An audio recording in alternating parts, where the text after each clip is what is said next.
আসসালামু আলাইকুম বন্ধুরা, তোমরা সবাই কেমন আছো? তো আজকে হচ্ছে আমি কচুরলতি রান্না করতেছি। তো প্রথমে কড়াইতে আমি কচুরলতি পরিষ্কার করে নিয়েছি, হলুদের গুঁড়ো, মরিচের গুঁড়ো, লবণ, আর এই যে হচ্ছে জিরা বাটা,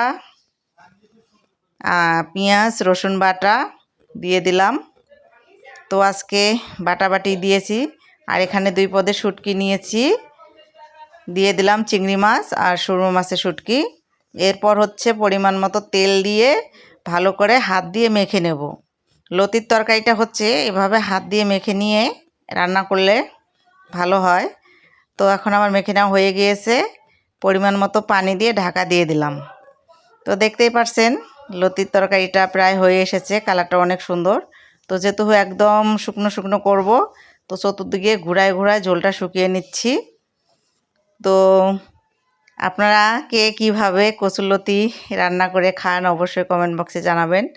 আর আমার কচুরলতি রান্নার ভিডিওটা যদি আপনাদের ভালো লাগে অবশ্যই ছোট্ট একটা শেয়ার দিয়ে সবাইকে দেখার সুযোগ করে দেবেন।